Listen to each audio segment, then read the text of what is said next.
Kabar Plus Renungan Harian Anak. Halo adik-adik, apa kabar?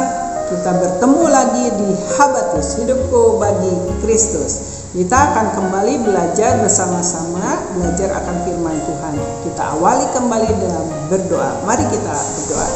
Bapa di dalam surga, di dalam Tuhan Yesus Kristus, kami mengucap syukur atas segala kebaikan dan kemurahan Tuhan untuk kami kembali belajar akan firman-Mu. Tuhan, pimpin acara ini supaya kami mengerti dan melakukannya dalam kehidupan kami sehari-hari. Dalam nama Yesus kami sudah berdoa dan bersyukur. Amin. Dede, mari kita baca di dalam Yesaya 59 ayat 1 sampai 21. Tapi Ibu akan bacakan sebagian saja. Buka Alkitabnya sama-sama. Yuk. Dosa adalah penghambat keselamatan. Sesungguhnya tangan Tuhan tidak kurang panjang untuk menyelamatkan dan pendengarannya tidak kurang tajam untuk mendengar. Tetapi yang merupakan pemisah antara kamu dan Allahmu ialah segala kejahatanmu. Dan yang membuat dia menyembunyikan diri terhadap kamu sehingga ia tidak mendengar ialah segala dosamu. Sebab tanganmu cemar oleh darah dan jarimu oleh kejahatan. Mulutmu mengucapkan dusta, lidahmu menyebut-nyebut kecurangan. Tidak ada yang mengajukan pengaduan dengan alasan benar, dan tidak ada yang menghakimi dengan alasan teguh. Orang mengandalkan kesia-siaan dan mengucapkan dusta. Orang mengandung bencana dan melahirkan kelaliman. Mereka segera melakukan kejahatan dan bersegera hendak menumpahkan darah orang yang tidak bersalah. Rancangan mereka adalah rancangan kelaliman, dan kemana saja mereka pergi, mereka meninggalkan kebinasaan dan keruntuhan. Mereka tidak mengenal jalan damai, dan dalam jejak mereka tidak ada keadilan. Mereka mengambil jalan-jalan yang bengkok, dan setiap orang yang berjalan di situ tidaklah mengenal damai. Tetapi Tuhan melihatnya dan adalah jahat di matanya bahwa tidak ada hukum.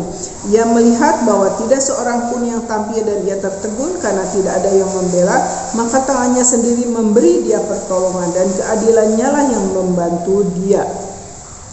Sesuai dengan perbuatan-perbuatan orang, demikianlah ia memberi pembalasan kehangatan murka kepada lawan-lawannya, ganjaran kepada musuh-musuhnya, bahkan kepada pulau-pulau yang jauh ia memberi ganjaran.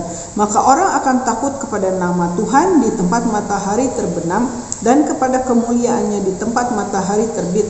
Sebab ia akan datang seperti arus dari tempat yang sempit yang didorong oleh nafas Tuhan. Dan ia akan datang sebagai penebus untuk Sion dan untuk orang-orang Yakub yang bertobat dari pemberontakannya. Demikianlah firman Tuhan. Adik-adik,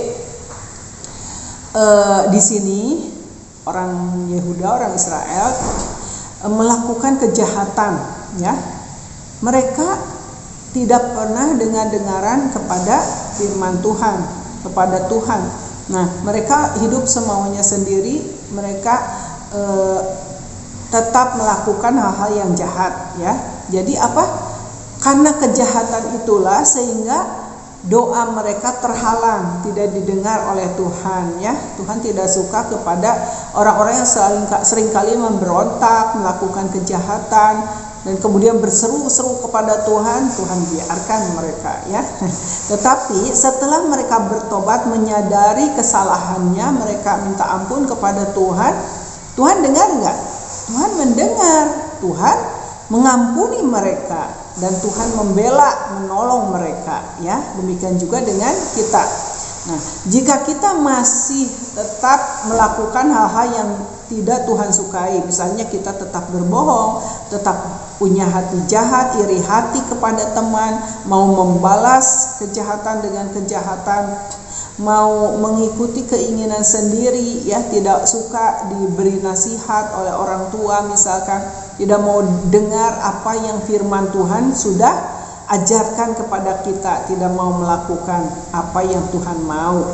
Nah, di situ nanti apa yang kita doakan kepada Tuhan akan menjadi sia-sia.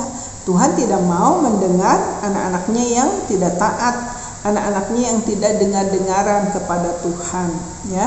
Maka dari itu, mulai dari sekarang, ayo kita tinggalkan segala perbuatan jahat kita, segala pikiran kita yang jahat, segala kebiasaan kita yang tidak Tuhan sukai. Kebohongan, iri hati, ngebully teman, perkataan yang jahat, perkataan binatang mungkin yang sering kali keluar dari mulut kita untuk memarahi orang, ya, memarahi teman, mungkin memarahi saudara, kakak, adik, ya. Nah, bahkan mungkin ada yang melawan kepada orang tua. Nah, semua itu kita harus ubah. Kita tidak lagi melakukan itu karena kita tahu Tuhan Yesus sudah mati di atas kayu salib. Tuhan Yesus sudah melakukan perbuatan yang luar biasa, menanggung segala dosa kita. Nah, kita harus sadar, kita harus bersyukur atas segala apa yang Tuhan sudah lakukan. Kalau Tuhan tidak melakukan semua itu, maka kitalah yang akan menanggung semua dosa kita.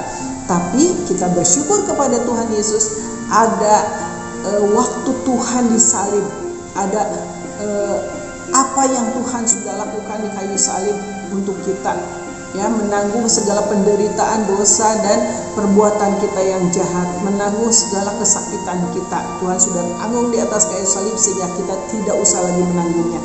Tetapi kita harus imbangi itu, kita harus memberikan ucapan syukur kita dengan cara apa?